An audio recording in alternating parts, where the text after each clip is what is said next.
Está la economista Marina Dal Poyetto en línea. Marina, buen día, ¿cómo te va? ¿Qué tal? Buen día, ¿cómo estás? Bien, acá estamos en esta enorme, inmensa montaña rusa, en donde lo pornográfico es chupar una teta, pero no es pornográfico destruir la moneda, no es pornográfico encerrar a la gente, no es pornográfico que una multiprocesada haga echar a los jueces que firmaron fallos, qué sé yo. Pero bueno, me quería enfocar en lo que compete. Marina, hay una discusión hasta entre economistas. ¿Estamos ya en una hiperinflación en la Argentina? A ver, de nuevo, en Argentina la palabra hiperinflación te remonta al final del gobierno de Alfonsín, Así es. donde la inflación, tuviste un mes que fue, creo que mayo, donde tuviste 400% de inflación mensual y tuviste una tasa de inflación anual del 3000%. Ahí no estás, o sea, no vas a eso. Ujú. Sí tenés riesgo de fogonazo inflacionario y un nuevo salto, digamos, en la tasa de inflación que estuvo en la zona de 20 y pico por ciento estabilizada entre 2007 y te diría 2017, Ujú. con dos saltos en el medio. Uno fue en 2014, cuando sube el dólar y las tarifas, la devaluación de Fábrega, Ujú. enero de 2014, y ahí tuviste un salto al 40% en el año, y algunos meses donde la inflación estaba arriba del 60% anualizado. Tuviste otro salto, la salida del cepo, el primer año del gobierno de Macri, donde en los 3 meses, digamos, donde saliste del cepo y subiste tarifas, la inflación estuvo en el 90 anualizado y el año terminó en la zona de 40 de nuevo. Y después tuviste los 2 años, 2018 y 2019, donde la inflación se fue al 50. Un año 48, otro año 53, donde básicamente lo que te pasó es que se cortó el crédito a un país que Ujú. estaba muy apalancado, que tenía aumento en el endeudamiento muy fuerte, y con desequilibrios macroeconómicos básicos, déficit externo, 5 puntos del producto, pero cuando se devalúa y el producto pasa de 600.000 millones de dólares a 400.000, son 8 puntos del PIB, no eran financiables, y un déficit fiscal que estaba en la zona de 5 puntos del producto. Ahí lo que tuviste, bueno, fuiste el 50. En el arranque de esta gestión, la expectativa era que el esquema de política económica tendiera a moderar esa inercia. Tenía Ujú. 3 patas ese programa. Una pata era el control de la puja distributiva, era el control de la dinámica salarial, o sea que los sindicatos miren hacia adelante para negociar sus salarios y no hacia atrás, o sea, tratando de recomponer lo perdido. O sea, el salario llevaba acumulado, si querés, a fines de 2019 una caída del 20% en términos reales del salario promedio de la economía. La segunda pata tenía que ver con arreglar la deuda. El problema de la deuda, a mi juicio, siempre era mucho más grave los vencimientos de pesos que los de dólares. O sea, los vencimientos de pesos no se reestructuraron, se intentó reconstruir la curva, ahora volvemos a eso. La segunda, bueno, era reestructurar la deuda de dólares. Eso finalmente se avanzó muy lentamente, digamos, a mi juicio se tardó más tiempo el que hacía falta, pero finalmente hay que tener la deuda reestructurada. Y la tercera pata era la fiscal, era la consolidación fiscal, de manera tal que con el manejo de la deuda y la consolidación fiscal, pero un programa monetario que sea consistente con esa moderación de la dinámica de precios. El gobierno arranca con una consolidación fiscal. El gobierno arranca con una medida que fue desindexar las jubilaciones, Ujú. que te diría era condición necesaria para cualquier esquema de consolidación fiscal, y esa se hace, ¿no? Digo, se avanza. Eh, Te puedo Vino inquirir la sobre, pandemia, perdóname, te puedo sí. inquirir sobre esto. ¿Vos crees que, a ver, cuando se votó la ley que el gobierno ha suspendido por decreto, le arrojaron 14 toneladas de piedra al gobierno de derechas de Mauricio Macri? Y vos lo que me decís es que lo que hizo el gobierno es una medida proba para el equilibrio fiscal. A ver, digo, la indexación previsional montada sobre la moratoria previsional y la reparación histórica no eran viables. Entonces digo, tu pregunta original de cómo se financia, o sea, vos preguntás por la dinámica de precios, y la Sí. contracara de la dinámica de precios es cómo financiás el agujero fiscal. Bueno, digo, buena parte del ajuste fiscal de Macri, los últimos 2 años de Macri, te diría que 2/3 tuvo que ver con la licuación de las jubilaciones. Ahora, esa licuación de las jubilaciones se hizo como contracara a una aceleración de la inflación en un contexto donde la indexación iba por detrás. Ahora, si la indexación se sostenía, vos ibas o bien a un esquema de aceleración de la inflación permanente de manera tal de seguir licuando, o cualquier intento de reducir la dinámica de precios te llevaba marcha atrás el ajuste fiscal que habías hecho. Entonces, independientemente, digamos, después de cómo la política dirime, el cambio previsional de Macri era condición necesaria, la forma en la cual se hizo sobreestimaba la capacidad del gobierno para bajar la inflación y lejos de ser fiscalista terminó generándote, digamos, un descalabro mayor, digamos. O sea, necesariamente tenías que avanzar con eso. El gobierno avanzó y en vez de llamarlo ajuste, lo llamó ley de solidaridad social, pero te diría que fue la principal pata del intento de consolidación fiscal en el arranque de esta gestión. De hecho, las jubilaciones, cuando mirás la masa jubilatoria del último mes, sube casi 8 puntos menos que la dinámica de precios. Después lo que tenés es adentro de la estructura de las jubilaciones, las mínimas subieron con la inflación, las de más arriba tuviste casi, o sea, te dieron el aumento de la mínima, con lo cual hubo un achatamiento de las escalas. Pero, digo, así arrancó, o sea, el gobierno arrancó con un ajuste fiscal y con un intento de moderar la dinámica de precios. O sea, la consolidación fiscal estaba, lo podés llamar ajuste y entonces empezar, digamos, en la cacofonía, digamos, de quién ajustó más que otros. O sea, la verdad es que la Argentina estaba desajustada y la única forma de consolidar o de moderar la dinámica de precios requería una consolidación de las cuentas fiscales. Eso se intentó en el arranque de esta gestión. Cuando viene la pandemia, con la pandemia lo que tuviste fueron dos cosas. Fue un desplome de la recaudación, un desplome de los ingresos y una disparada del gasto. El gasto en abril y mayo se duplica respecto al año pasado. Ya en junio, en junio, julio y agosto, empezás a ver te empiezan a recoger el barrilete. Claro. Te diría que los dos principales programas de transferencia de ingresos en la pandemia son el IFE y los ATPs. El IFE es un programa de transferencias, son 10.000 pesos por persona para 9 millones de personas. Van 6 meses de pandemia, se pagaron 3 IFEs, o sea, se pagó cada 3 meses.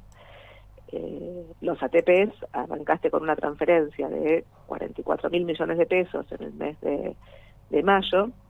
El último mes publicado, la transferencia se redujo a 26.000 millones de pesos. Pasaste de 2,3 millones de personas que lo percibían a 1,3. O sea, en la medida que la pandemia empieza a desarmar, digamos, empieza la cuarentena, empieza a levantarse, los estímulos fiscales empiezan a levantarse y la dinámica de la recaudación empieza a corregir. Entonces el desequilibrio fiscal de abril, mayo, junio, que estuvo en la zona de 0,9 puntos del PIB, en agosto fue 0,6, perdón, en julio fue 0,6 y en agosto fue 0,3. Entonces, la verdad es que vos venías viendo una consolidación fiscal de corto plazo escondida detrás de nuevo, de un discurso antiajuste y sobre todo de un gobierno que escaló, si querés, la conflictividad. O sea, yo digo, arrancó con medidas disruptivas desde Vicentín hacia adelante, digo, cada vez más más seguidas y básicamente peleándose con todos los sectores. Claro. O sea, Vicentín, la justicia, las telecomunicaciones, bueno, el impuesto a la riqueza, o sea, ahora, parados a hoy, la verdad es que arreglaste la deuda, le enviaste la carta al Fondo Monetario, habías empezado a mandar algunas señales fiscales de corto plazo, la pifiaste con la señal que diste en el presupuesto, o sea, la señal del 4,5 cayó mal, pero sobre todo la pifiaste cuando, en vez de tratar de aprovechar esta dinámica que estabas construyendo para intervenir sobre la brecha cambiaria y reducir la brecha, que es condición necesaria para que la economía opere, digo, con esta brecha cambiaria es imposible que opere, lo que tuviste fue el lunes pasado, se pateó el tablero y ahí el juego fue, bueno, vamos a, la brecha no nos importa, vamos a evitar que el Banco Central siga perdiendo reservas. Y con las medidas disruptivas, si querés dar las medidas del Banco Central, que fueron 3, o sea, le dijeron a la gente, digamos, el dólar ahorro lo cortamos, pero no lo cortamos, pero fundamentalmente a las empresas les dijeron, bueno, refinanciense una parte, y en lo que tiene que ver con el mercado de control con liquidación, que es el dólar paralelo, le metiste nuevos controles, le dijiste a los fondos del exterior no se pueden dolarizar por un año. Bueno, terminaste generando, digamos, cambiaste, si querés, el humor, digamos, de la sociedad, y pusiste todo en modo fuga. O sea, Claro. la dinámica se te aceleró fuertemente respecto en la última semana del mes, desde el lunes pasado, y a partir de ahí lo que tuviste fue, lejos de... La lógica convergente era que descompriman la tasa de dólares, y descomprimían la tasa de dólares, acomodabas la tasa de pesos, y podías intervenir en la brecha para reducir la brecha cambiaria y empezar en un sendero convergente. Lo que terminaste haciendo fue, reventaste los precios de los bonos, disparaste la tasa de dólares, reventaste los precios de los bonos corporativos, les aumentaste el costo de financiamiento, reventaste los precios de los activos argentinos, no hiciste absolutamente nada con la tasa de interés de pesos, y bueno, y tu dólar de contado con liquidación subió arriba de 140 pesos, llegó a tocar 150. Ayer hubo alguna intervención y te lo bajaron, pero... Pregunto, digo, si todo esto fuese parte de un examen de competencia para dar un final, reprobás, ¿no? Y la verdad es que la pifiaron, sí, o sea, hubo un error, te diría, táctico importante, del cual creo que recobrar la confianza no es solamente una cuestión de medidas, o sea, requerís, digamos, si querés un cambio en el discurso, porque digo, sobre esto lo que tenés es el gobierno, digamos, encabezado por el propio presidente, hablando de la necesidad de que los argentinos ahorren en pesos, lo cual, digamos, en esta dinámica, si querés, frente a la disparada en la brecha, digamos, ese mensaje te empieza a coordinar la dinámica de los depósitos en dólares, o sea, entras en un sendero, digamos, te diría que... no digamos estos de vientos huracanados, ¿no? Se te aceleró la dinámica. Si tenés margen para contenerlo, yo creo que sí, todavía tenés margen. Lo que no los veo es tratando de ordenar, digamos, de avanzar un esquema de estabilización. Más bien te diría que hay más un esquema de negación de lo que está pasando. Claro. La Sí, brecha sí. no importa, los argentinos tienen que ahorrar en pesos, digo, señales que son muy contradictorias en un contexto donde la señal es que la pared está muy, muy cerca, porque el central consiguió, si querés, los 3 objetivos que tenía cuando tomó las medidas, que eran no devaluar el oficial, era no desdoblar el mercado cambiario, que eran los rumores que tenías antes, y pero el tercer objetivo, que era limitar la pérdida de reservas, lo consigue a medias, o sea, la pérdida de reservas sigue estando, pasaste de vender 100 palos por día en los primeros 15 días de septiembre a vender cerca de 40 palos por día, pero las reservas son finitas, y la verdad que los incentivos con esta brecha cambiaria son a frenar toda la liquidación de exportaciones que se pueda y a incentivar todo el adelanto de importaciones que se pueda, con lo cual vas contra el banco, seguís yendo contra el Banco Central. Claro. O sea que estamos lejos de que haya algún hipotético techo al respecto de cuántos pesos necesito para comprar un dólar. De nuevo, tu tipo de cambio oficial hoy es alto. O sea, a diferencia del cepo anterior, tu tipo de cambio oficial es un tipo de cambio que es bastante parecido al histórico tomando 50 años para atrás. O sea, y tenés un superávit de cuenta corriente. O sea, Argentina tiene el ajuste macroeconómico hecho. Por eso tenías margen para estabilizar. Ahora, también es cierto que, como contracara del agujero fiscal que tenés, por la pandemia, más la señal fiscal que diste, la Argentina se financió con emisión de pesos, y tenés una enorme cantidad de pesos en la economía que están listos para dolarizarse. O generás tranquilidad y alguna certeza de para dónde vas, que implica necesariamente que baje la tasa de dólares de la Argentina, que es condición necesaria para definir la tasa de pesos, que te estabilice el esquema en un contexto de cepo. O la verdad es que la señal es, bueno, digo, los pesos, digo, se quieren ir todos juntos, la verdad es un problema. Hoy estás generando esa señal, los pesos no se pueden ir todos juntos porque no tenés un mercado cambiario, pero luego al ser mercados chiquititos y poco, digamos, poco profundos, bueno, digamos, si una parte de esos pesos se va a esos mercados, la presión sobre la brecha va para arriba. Y la capacidad de intervención del Banco Central en la brecha, que tenía que ver con la venta de bonos en dólares, contra pesos, digamos, como para retirar esos pesos de la economía, era como una especie de colocación indirecta de deuda, que te hubiera ayudado a estabilizar si la tasa de dólares bajaba.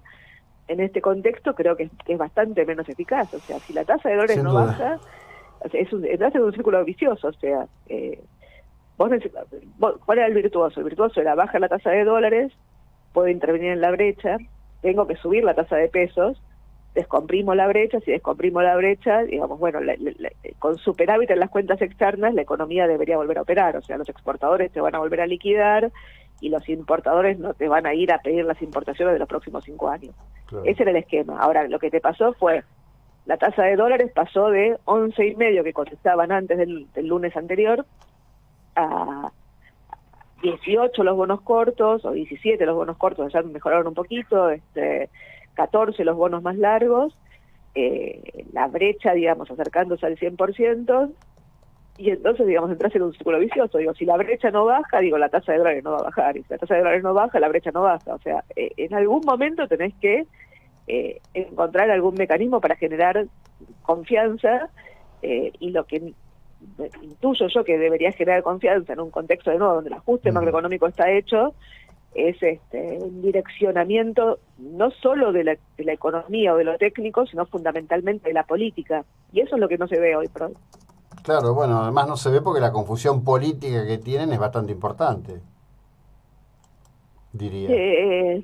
Sí, a ver, de nuevo, o sea, vos tenés un gobierno nuevo, un gobierno que llegó, si querés, con caudal político, un caudal político que es una coalición, si querés, de gobierno, digamos, con muchas contradicciones internas, pero la expectativa era, digamos, que el presidente, digamos, tenga una opción más de centro, o sea, que intente, digamos, cooptar el centro, y eso, paradójicamente, en el arranque de la pandemia lo tuvo, o sea, digamos, la imagen del presidente en los primeros meses de la pandemia, de hecho algún medio periodístico lo llamó Super Alberto.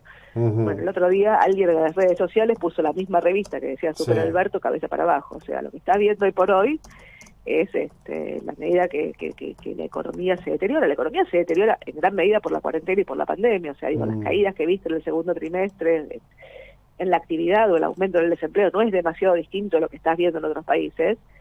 El rebote tampoco es tan distinto de lo que estás viendo en otros países, pero lo que pasa es que en la medida que el rebote se produce y la cuarentena se abre, la demanda de pesos se desestabiliza y el riesgo que tenés para una economía sin crédito que financió un salto en el agujero fiscal es de una disparada en el tipo de cambio y una escalada inflacionaria. Entonces, volviendo a tu pregunta inicial, digo, no vas a ir una dinámica como la que tuviste en el 89. Pero sí podés ir un nuevo fogonazo inflacionario que te lleve la tasa de inflación arriba de la que viste en 2018-2019, con meses donde la inflación esté arriba de los 3 dígitos. O sea, esa dinámica es posible, creo que todavía tenés margen para contenerla, pero de nuevo, digamos, frente a la negación que estás viendo y el manejo de, digamos, cambiario del último tiempo, de nuevo, donde básicamente el mensaje es el mercado paralelo es un mercado ilegal. La verdad es que no, digamos, lo que estás viendo es un poco de, no, digamos, como de negación de lo que, digamos, de la realidad, con costos que pueden ser muy altos. Sí, eso es, en fin. Bueno, Marina, gracias, No, gracias por llamar. Buena jornada. Marina Del Poyeto, voy a hacer